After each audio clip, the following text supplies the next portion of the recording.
guy from Germany who stubbornly just wanted to play music. Hans Zimmer is a crazy genius. He's just one of the nicest people I've ever met and a great film composer. Never thought about a career, never written a note of music for money.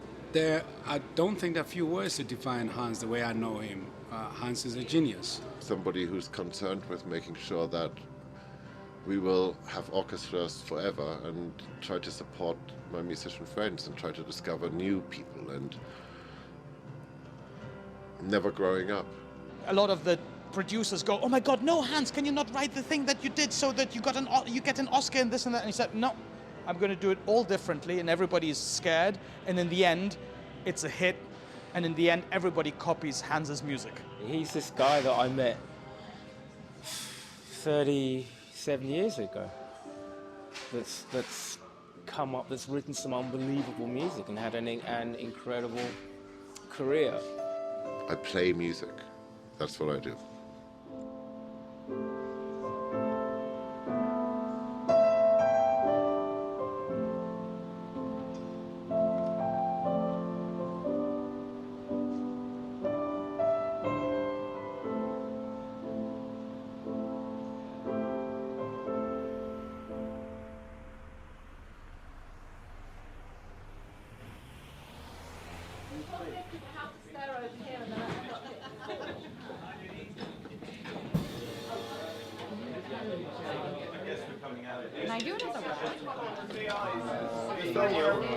While we're waiting, do you want to check these? We've got...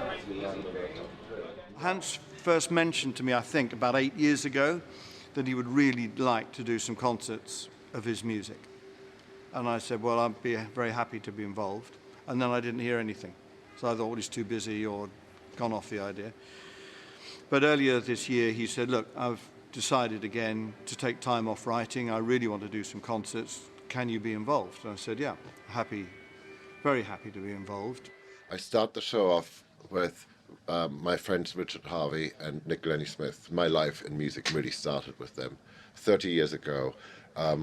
They had this wonderful studio called the Snake Ranch, which was a great name. And I could go and make noise in the middle of the night. And sometimes during the day, we would all go and play together.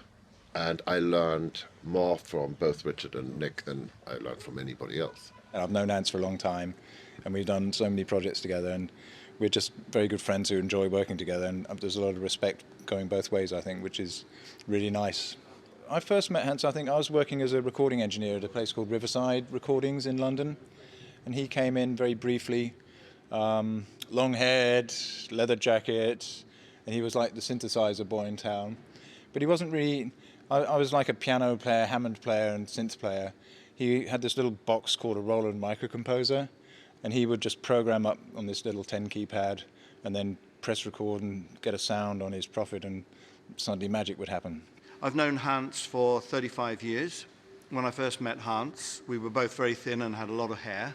You know, times have changed, but we had two common factors, if you like. We were both with Eridel Agency, which were mainly doing TV advertisement music at that time. But also we were both friendly with Stanley Myers, the composer. We both worked with Stanley, we both co-wrote. In those days, we didn't have computers. If you wanted to get a job, you did a great demo. And Hans would do great demos with his Prophet 5 and his modular Moog and his modular Roland. I got my jobs by playing flute, clarinet, piano, acoustic guitar. So I'd do tracks all by myself, and he'd do tracks all by himself, but we'd help each other out sometimes. So we worked together quite a bit. There's a spirit of more than friendship. It's brotherhood in music and brotherhood personally. I think from the first time we worked together, a unwritten formula happened, just inspired by the music and the spirit of how we work together. He has selected some of his dearest friends and some of his closest musical collaborators, arranged his music for orchestra, with drums, with choir, with band and soloists, and combined that with a spectacular light show and a very, very personal and private storytelling session from him. I think it's a brilliant idea, actually, because people are going to get to know him the way we know him, who have worked with him for so many years, as an intimate, funny, intelligent, brilliant man, and not just as an untouchable god of film music.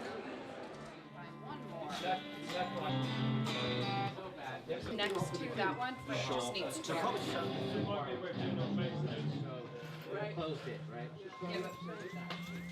Morning, This is Guthrie. Yeah, how are you, Guthrie? Very nice to meet you. How's it going?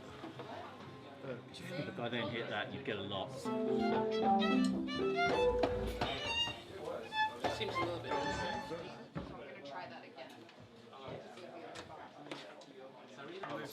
I know we talked about. We've been rehearsing here for, I guess, 2 weeks as a band, and then we put the orchestra in. We had 4 rehearsals with them, 2 rehearsals with the choir, about 3 rehearsals with the girl drum line.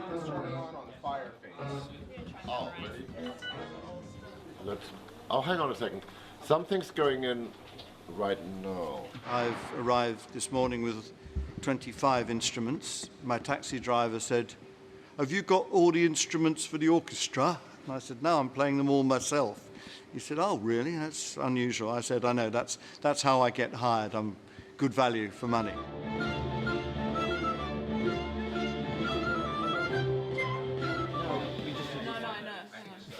That should be D2. Thank you. It's much less tiring rehearsing for these shows than actually working on films, because when you're working on films, you're stuck in the studio for 12 hours a day, 7 days a week for about 4 or 5 months, depending on the project. And this is, we get to be with our friends, we get to be out, and we get to be here in London, which is great, out in the city, and we're able to actually play our instruments and not just be sitting there trying to write cues and stuff. So it's much more fun and it's much more enjoyable, definitely. If you sound bad, you might want to talk to him. Okay. Why do I sound so bad? Practice, right, okay. Part of what I wanted to do is, in a funny way, I wanted to show not the composer sitting at the grand piano, not the conductor. I asked the orchestra, "Do you want a conductor?" And they said, secretly, honestly, we play better without one. We know what we're doing. I wanted to show this camaraderie of musicians.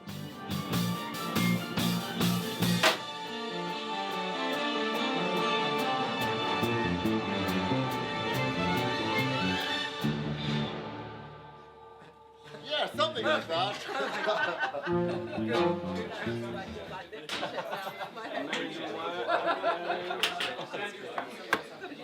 It's quite good to start with. In that case, I'm always going for where do I not have to move? Yes, of course. Right. Yeah, hold one chord position and just hit strings. Right, but I'm still shooting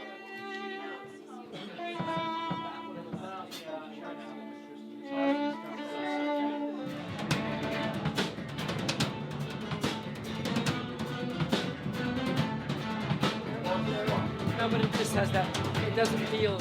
I'm really enjoying the format of this, because I would have expected when Hans said he was going to do a major show of like a retrospective of his work, I thought it was going to be a big orchestra and a few other things. This is more like a band. It's getting quite loud in there. A lot of guitars, bass, a lot of drums, a lot of keyboards, and it feels like a band. We are very prepared. I mean, everything was written out, and the band learned it, and we always had it. Like, we had a pre-record of the orchestra while we were rehearsing. So as people come in, we take out pre-records. Well, it's the same as when you go and do a recording session with the orchestra. Everything's already on Pro Tools, so you're replacing elements. So we're working out how to do the parts that we're replacing. And then obviously we're listening to the orchestra of Pro Tools because they're not here. Oh, hang on, it's 50. It is bar 50. Can we just for us, can we just play from bar 48? So we're just getting ourselves together so we can hear the orchestra, we can listen to the sounds we're supposed to be replicating, and get our acts together. and then we put the orchestra and the choir together on the 8th and the 10th, and then we do the shows. Then we go home.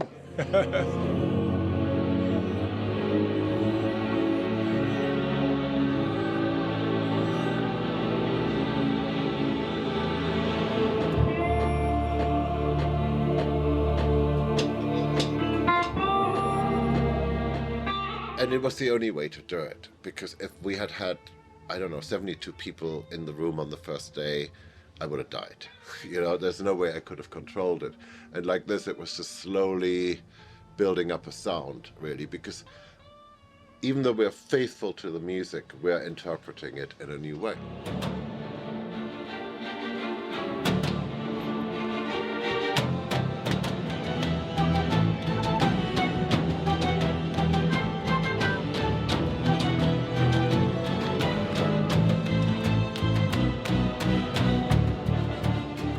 I loved Crimson Tide.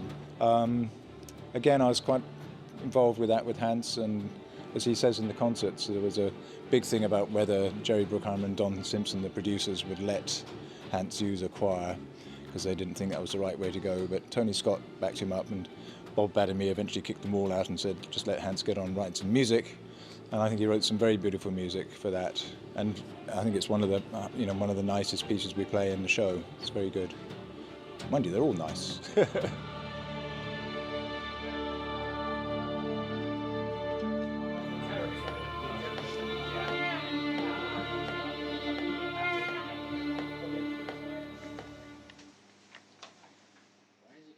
I mean, we got a lot of people on the stage. Alexei Guzman and Tristan Schulze.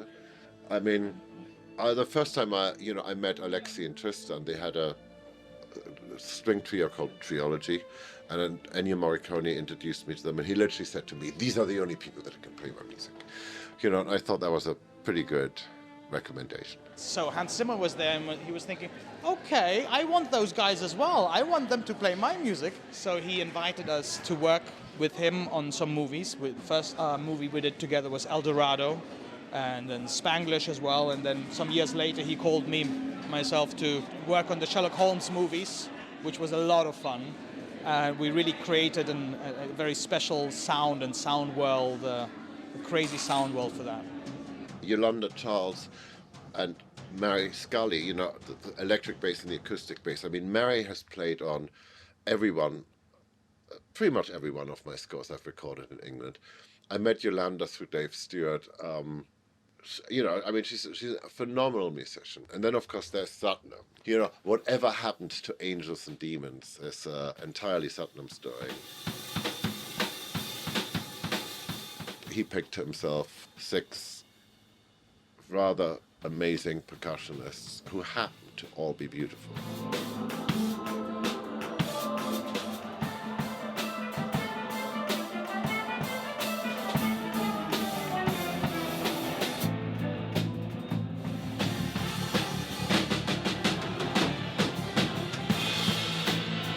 Easy, right? Just like what we did at the Olympics. Just the same.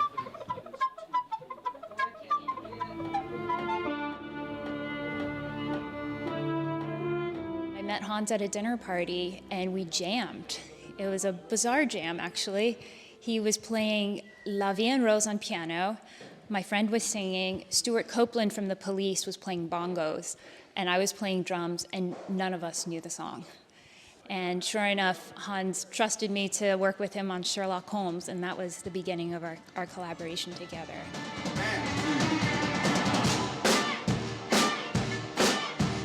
Banjo 2, 3, 4, Satnam 2. Guthrie Govan, I saw him on YouTube, and if Richard and Nick are the beginning of my musical life in a way, I wanted to have somebody I'd never worked with before. So I phoned him up and I sort of made him the leap to the future.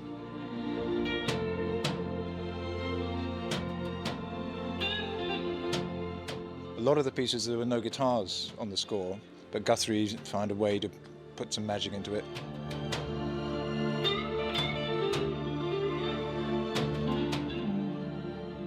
Yeah, great. I can't do both because they happen at the same time, I think. Oh, then let's give that one to Frank. That's a really good Frank part. You know, it was really more like exploring, you know, where people, you know, we knew what the orchestra would do. We know what they do. But, you know, I wanted to see what room I could leave for Richard or what room I could, you know, leave for Yolanda. I mean, you know, Sherlock has never been performed with slap bass, you know, but it sort of works. I just thought, what am I going to do in Man of Steel? What am I going to do in Dark Knight? Because at the beginning, Hans said to me, look, play what you like. Just use all the rehearsal time to listen, to look, and whatever you feel like playing, just do it. It'll be fine.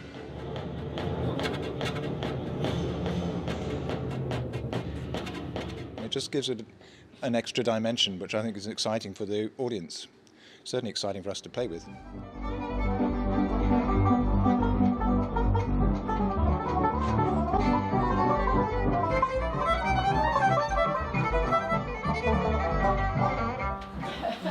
Let's have a break.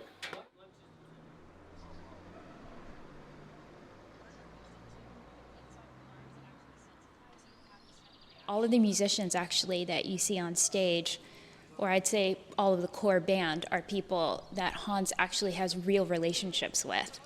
This on-stage band is not just randomly hired professionals that came out to play music that they don't care about. The entire band is actually family, and Hans has been very loyal to his family, and we all love him and love his music, and I think it's going to show in the concert. It's like a big extended family. And there's people that I haven't known that long, like you know, Alexi and Anne-Marie. I haven't seen them around very much, but when you do see them, it's like, oh, you know, how are you? What are you up to? So it is. It's like a big family. It is good, and it's great working with people at that level. They're all really good, and they make you realise that you kind of have to raise your game a bit. You know, there's some really good people around you, and they're all watching you, so you can't. No, not that I would, you know, not that I wouldn't give it all, but you know, it's everybody's vibing each other up. Everybody's pushing each other. It's like picked a national football team, and he's got all his best players, and that was great because you know we didn't have that much time to prepare for this, so. He's obviously very happy he's got everyone he wanted. It's a great band though, really great. It's an observation. Well, I have to say that... So have you finished your...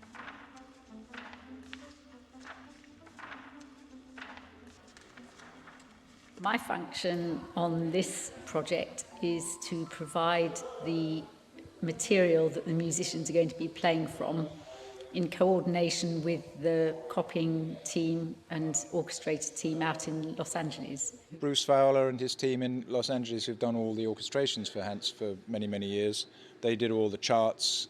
So we have orchestra parts and also we have band parts. And we just, you know, a lot of us know the pieces because we've been working on them. We decide what we're going to play and work that way. And then once we've got the basic structure and the rhythm, then it's time to put the orchestra on to give the colour and the body and the texture that only an orchestra can do. This sort of project is definitely a work in progress because it's a very creative project, and so things are changing every minute, and so I get requests to add certain passages to other parts and just mix and match it a little bit to make it how they want it, and then I reprint it and take it down for them to incorporate into the performance.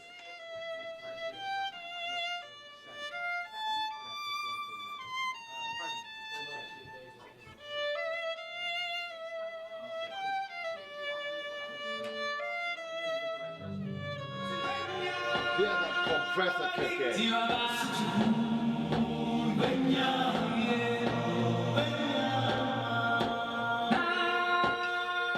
Yesterday we worked on Lion King, and I'm playing exactly the same lines on that score that I played, 18 years ago?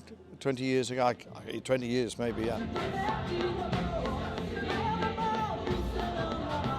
And Hans keeps looking round and saying, that sounds exactly like it did 20 years ago.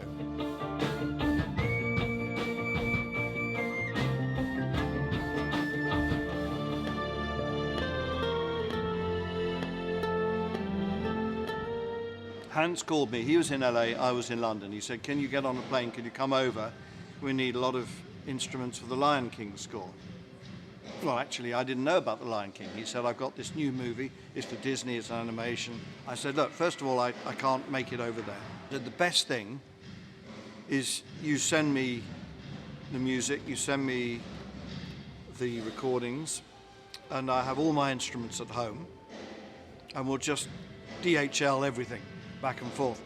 Even then, this was the days before being able to email large files. So I did all the recording in my studio in London and sent him tapes over to LA. So we never actually saw each other during that project.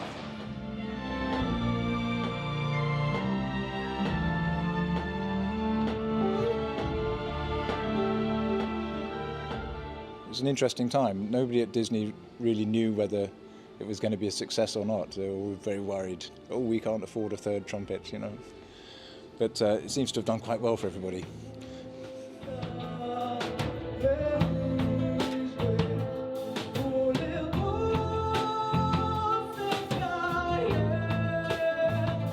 Zara, she is extraordinary. Her voice is just mind-blowing, and I just knew her as a, you know, composer and somebody who worked at, you know, with Hans and other people as well. It's just so nice to be on stage with them for once.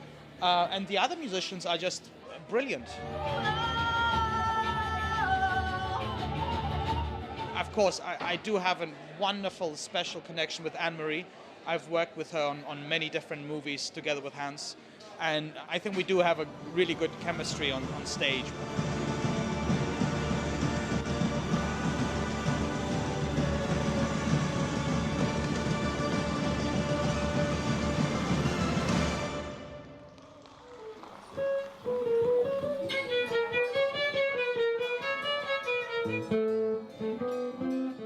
It's amazing to me that a lot of people think that film scores are something that are written once and then are presentable as a live concert. But actually, this is an entirely new platform for Hans's music where it can really stand alone. Do you have that? And it's been amazing to see the parts come to life with a live band. And it'll be even more amazing when the entire orchestra, choir, and drum line are also revealed at the performance.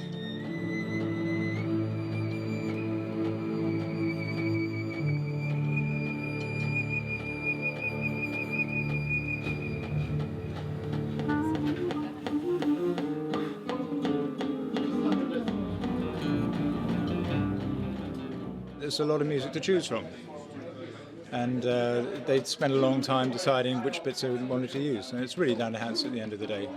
But I think he had a lot of friends and colleagues giving their opinions, and Gladiator, they just had the love theme, and you know, this is one thing where I did make a difference. I said, you've got to have some of the battle from Gladiator, and I said, well, we tried it, but it's never worked. This one was a big bone of contention, getting this one together. I mean, Zahn, I did a version which nobody liked. Then Steve and Andrew was beating up on me, going, there's the one tune I wanted to leave out. He's going, they played an ice hockey game. So we went, took pieces, put it all together now, so we have a much more rounded, it's a much more complete arc of the story for Gladiator.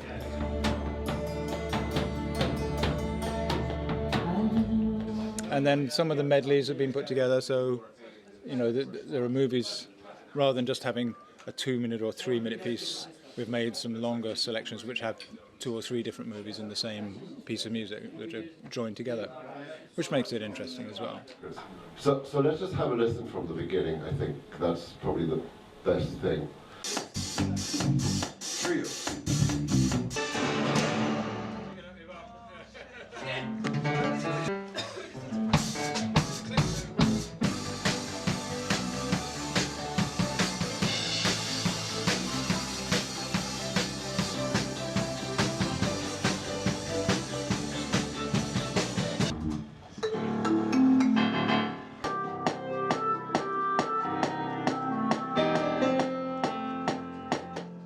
Hammond, 2, 3, 4.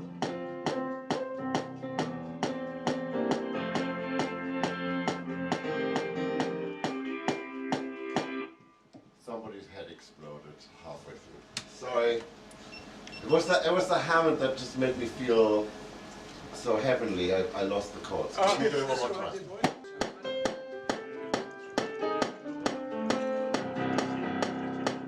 Clarinet, 2, 3, 4.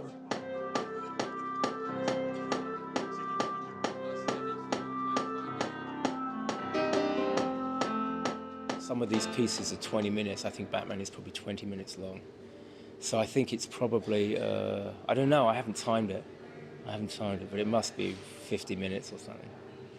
It's quite a lot. More than I thought it would take me to remember. Sorry.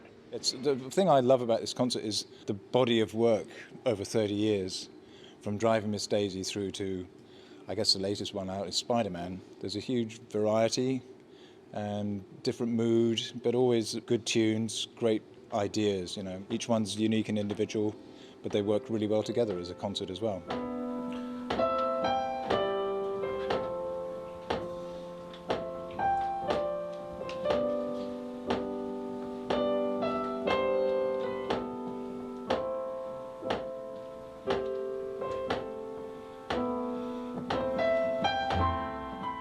Right now, all I know is, in a funny way, the only thing my life is about is these pieces of music, because I'm just trying to memorize them. I'm just trying to be in this moment. I don't have any other pieces of music in my head.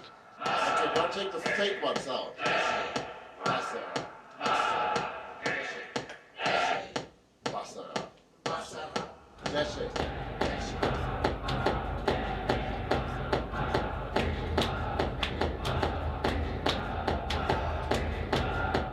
When I was preparing for this project, I was going back through old files and looking at, because I'm playing a lot of textures and soundscapes and things that I created for the various movies and flying them in live in different places and so forth.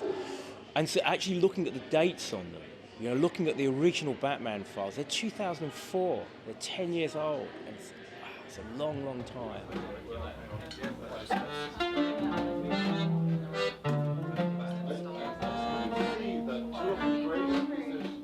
It's my first time in public with an accordion, and I've managed to get a parrot to sit on the side of it. So it's been a lot of fun actually. It works well in parrots, and I also play it in Sherlock and Madagascar, and then put it down for the rest of the show. Do you think this is like the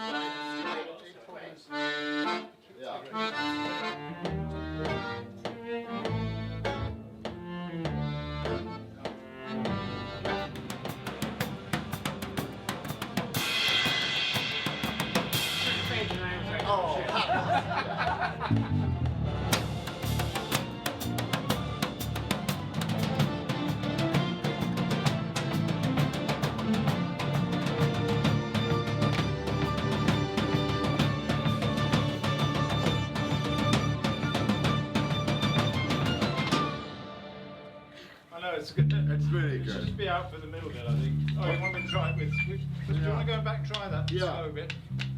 Yeah. Before we move on. Oh.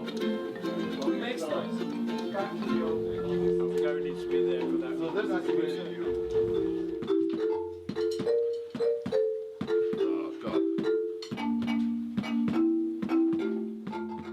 Frank Ricotti on marimbas and Gary Cattell on timpani.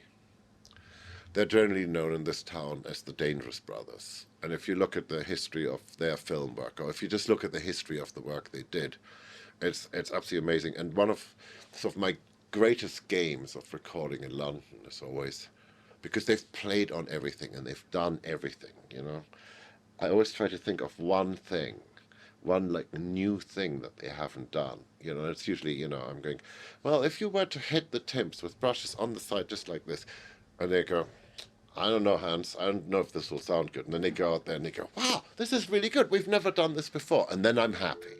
I'm trying to keep the excitement going.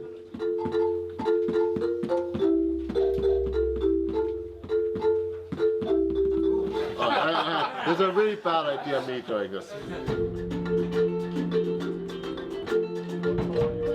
When we were listening through the stuff in Los Angeles, we started playing True Romance, and I suddenly remembered Tony Scott coming in the room, when we were working on that and thinking he's no longer with us. That I thought he's looking down, listening. So yeah, there's some emotion attached, but mostly it's just working out what we're going to do and getting everything to sound as good as it can do.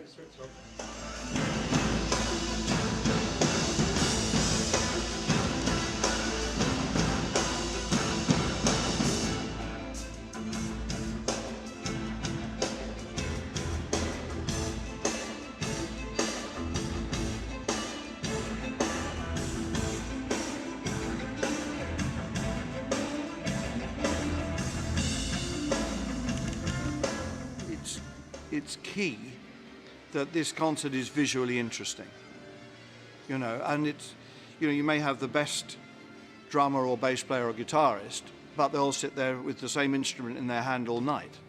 My job is to pick up a different instrument every 2 minutes. People go, oh, what is that? What's he playing now?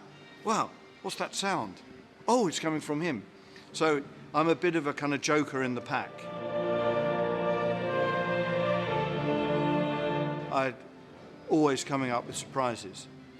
So a bit like a magic show, I had to prepare everything I was doing.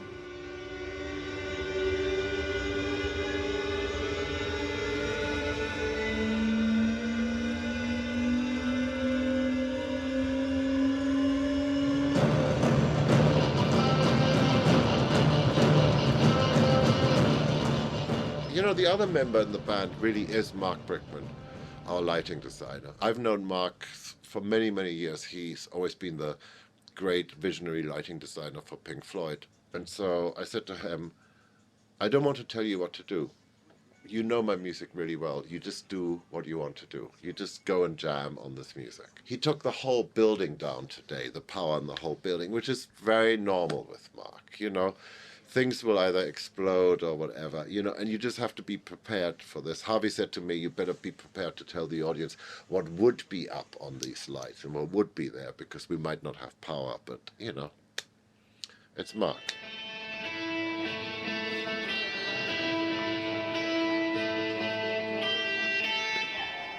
And, you know, it works as a concert without showing one frame of picture.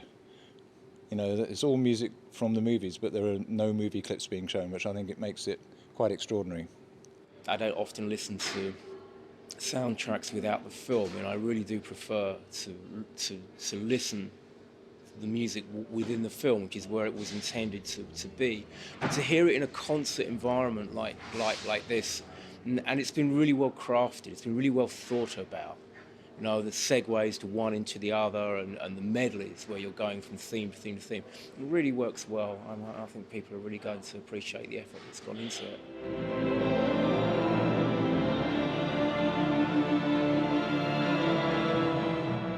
I just think there has to be one idiot in the show, at least one person who's the madman, and that's just my role. I like that role because I do. It just fits me.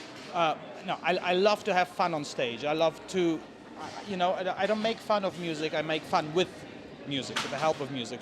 And those little props, or maybe a mask here or there, just may give a little smile to the audience as well. Because some of that music is very heavy, very intense, and it may just need that little, it's like having a dessert and just adding a little bit of red pepper.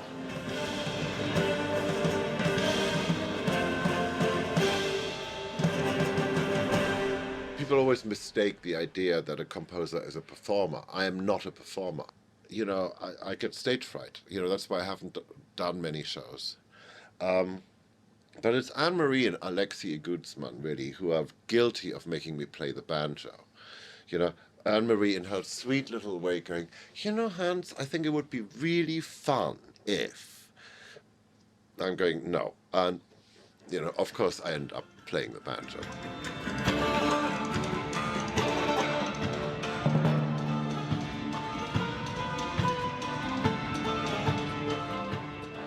There's actually nothing like this out there in the world, because it's like a modern music, but it's almost like a rock concert as well, because we've got such elements of percussion and, you know, all Hans's stuff in there, but also it's just such a great production from the lights, and just got 70-odd people on stage. It's a big spectacle, and all great music. he's such a master at what he does.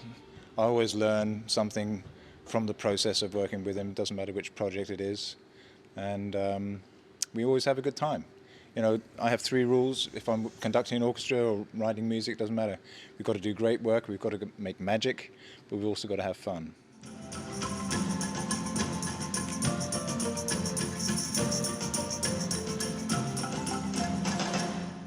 We'll see, you know, let's get through tonight alive. We can discuss if we're going to do something else.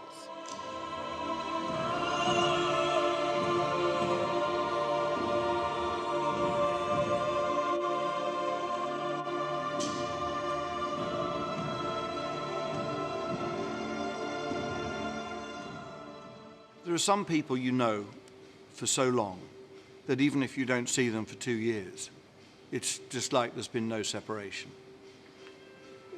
Hans is one of these guys who really values people who he's known a long time, with no breaks, no upsets. I just say about Hans and myself, you know, we really understand each other well, and we go back a very long way. And I don't think anything will ever get in the way of that. You know, we're not rivals in any way. We're not, you know, we don't interfere with what we complement. All the activities we do musically, it complements each other. So we've always been friends and we'll always be friends.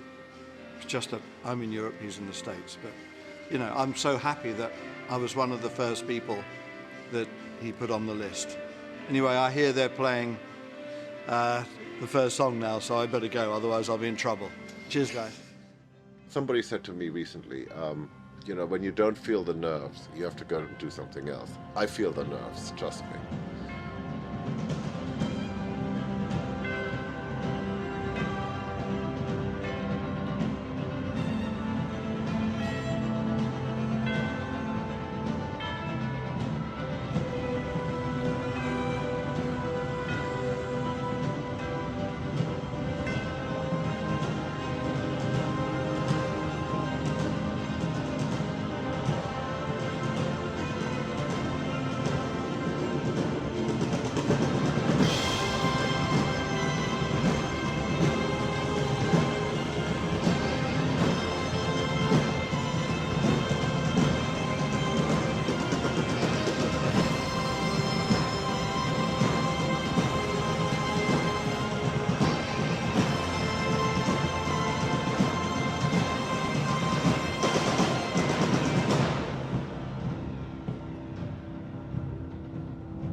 Recording this, are you?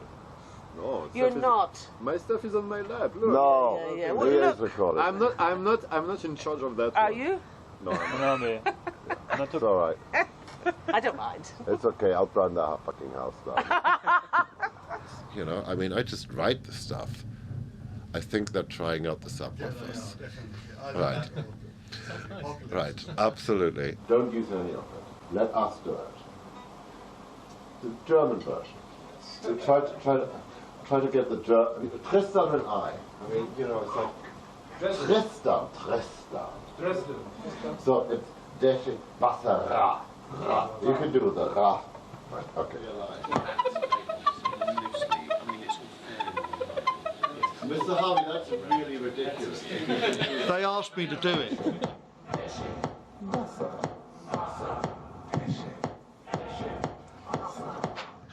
Okay, the subwoofers are definitely working. I can feel them.